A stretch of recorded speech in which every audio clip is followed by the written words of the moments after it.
Summer is here, and Joe Manchin decided to make it maybe the worst summer ever. We'll see. Jeez. Well, I don't know. Maybe that's a little bit of exaggeration. Well, Joe Manchin certainly did kind of put a wrench in things over the weekend. Without a doubt. Joe Manchin this weekend, writing in the West Virginia Gazette, and we knew that he did not like the For the People Act. The For the People Act is S1. It is the companion piece to HR1. It is a comprehensive election integrity bill.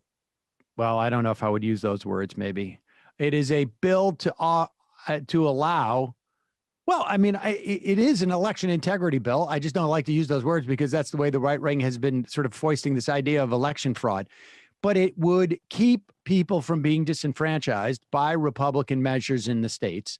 It would also provide matching funds for candidates in certain circumstances. It would provide for independent redistricting commissions. It would also require a lot of disclosures when it comes to where your money comes from. All of these things apparently somewhat problematic to Joe Manchin. Sees that as somehow more partisan.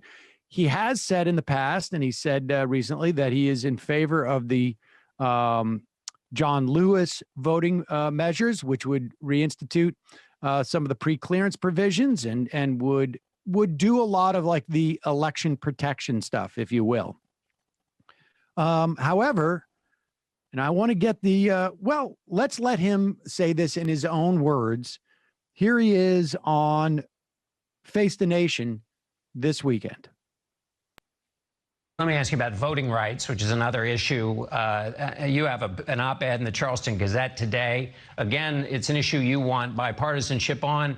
When you talk about deliberation and the Senate's slow moving being one of its great functions, Democrats would say, while you're waiting for bipartisanship, what's happening in the states is 300 or so bills promoted by Republicans to limit voting rights, changes in the ability to overturn elections if Democrats win.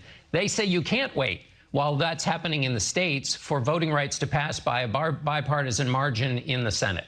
Well, John, we have two bills before us, okay? We have the Voting Rights Act, which has passed over 5 times in our history here since 1965 in the most bipartisan way. And now we name it appropriately the John Lewis Voting Rights Act. We can expand that to all 50 states. We can do so much more with that. And it's starting out to be bipartisan. I have Senator Lisa Murkowski from Alaska signed on in a bipartisan way. And we can work on that one, which truly does protect the voting rights. But I guess, Senator, the For the People Act is much greater. If I could just interrupt, you know politics and how it works. Why would Republicans, when they're making all these gains in the state houses and achieving their goals in the states, why would they vote for a bill someday in the Senate that's going to take away all the things they're achieving right now in those state houses? John, they achieved what they've achieved before they went thinking they had to make changes. Why in the world would they want to make changes that basically subvert? Because I can tell you, what goes around comes around. It could be more damaging to them, too. The bottom line is the fundamental purpose of our democracy is the freedom of our elections. If we can't come to agreement on that, God help us, John. And someone's got to fight for this, and we've got to say, listen, the divided country that we're in today, the insurrection that we saw January the 6th, if we don't try to heal that, if we don't make every effort and go beyond the call of duty, then what are we and who are we? We've been known to go around the world and promote democracy and observe other elections. What kind of credibility do you think we have in doing that today? So I want to fight for this, and I think the Republicans will fight for this and understand we must come together on a voting rights bill in a bipartisan way. You can't divide our country further by thinking you've given leeway to one or the other. And if they think they're going to win by subverting and oppressing people from voting, they're going to lose. I'll assure you they will lose. That's not true. I love the logic there. One, the United States going around promoting democracy internationally, let's all laugh. Latin America's laughing with us, right? South America is. But I mean, the other aspect of it, which was infuriating to me, The idea that Republican bills in these state houses are going to counteract the gains that they made in the past how many so years, right?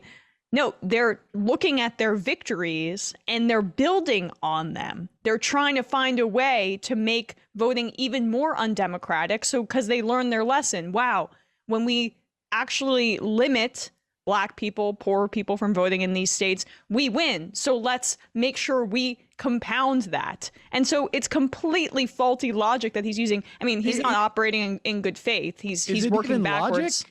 I don't even understand. I don't even like. I mean, you could look at the look on Dickerson's face when he's saying this. Like, what you're saying is completely incomprehensible. He's working saying, backwards from his conclusion, which is bipartisanship.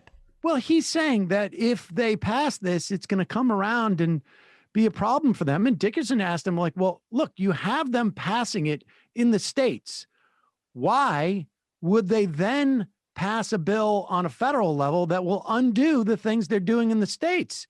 And Manchin has no answer for this because he knows he's lying. Put up that tweet from David Sirota that has two headlines from West Virginia, the West Virginia Gazette. Really, I get, what is it, maybe 4 or 5 months apart? I don't know. Put that up, Brendan. Here it is, West Virginia. This is March. West Virginia, not even 4 or 5 months apart. West Virginia Senate passes a bill to rein in voting options just, I don't know, 2 months ago, March 24th. And here's the next one. Joe Manchin, why I'm voting against the For the People Act. And the reason is because he doesn't believe in partisan changes to the voting rules. It is, look, this is absurd. And there's really two ways you can look at this. One is you can take Joe Manchin at his word, particularly when it comes to the filibuster, where he says that I will not vote to weaken or eliminate the filibuster. That's what he wrote as a quote in his op-ed in the West Virginia Gazette.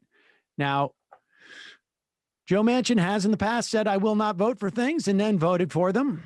Joe Manchin also said we should have a $4 trillion infrastructure bill, and then it sort of walked away. He also said that we should have a talking filibuster and doesn't seem to remember that he said that. So one version of the way you interpret this is we got to take Joe Manchin at face value, and that's it. Bottom line, you need 10 Republicans to vote on the John Lewis Voting Rights Act bill, which I think is a pipe dream. And for anything else that doesn't involve reconciliation, you got to have those 10 Republicans. Or the other one, and this is really, you pick it, folks. It just depends on how optimistic you want to be. Joe Manchin needs to perform for West Virginia voters. And when he was on CNN a week ago saying, we're not there yet. We don't need to break the country. The Republicans will come around. He wasn't as explicit as he was in West Virginia. Hard to know whether he's sophisticated in, determining who he's talking to at any given point. But we know Joe Manchin feels it's incredibly important for him to be seen as not going along with those hippies in the Democratic Party. And I'm just giving the optimistic perspective. We can't shake our heads because we're in optimistic mode. Are we? Because I'm certainly not. I'm trying to, and I can tell you're not. But when we're in optimistic mode, you got to be optimistic. Well, maybe Joe Biden can't police my emotions. Good Joe sir. Joe Biden may have thought that he was helping Joe Manchin out when he says, my friend votes with the Republicans more than he does the Democrats. That Joe Manchin, might play that on a loop for his reelection campaign. So, I know. We just need AOC to speak out against him, and then he'll have all the ammo he needs. But and just lastly, he points out the Voting Rights Act being passed in a bipartisan fashion. The reason we need to pass like the For the People Act was to re-implement a lot of what was in the Voting Rights Act, because the Supreme Court said, oh, the southern states aren't racist anymore, don't worry about it. Right. So it's just like we're going backwards in a Republican partisan fashion, and he just like obscures that fact for his own branding exercise. It's just maddening. Yeah, I mean, it is maddening. And like I say, if folks need a thin reed of optimism to hold on for, maybe Joe Manchin needs to go through this whole little playlet before he will vote to do some change to the filibuster that doesn't weaken it. It just makes it better. And by better, it ends up weakening it, but he'll never refer to it as weakening it. I mean, all I can tell you is that the strategy of politicians doing and saying horrible things as a way of giving themselves oxygen, space to move, is not unprecedented.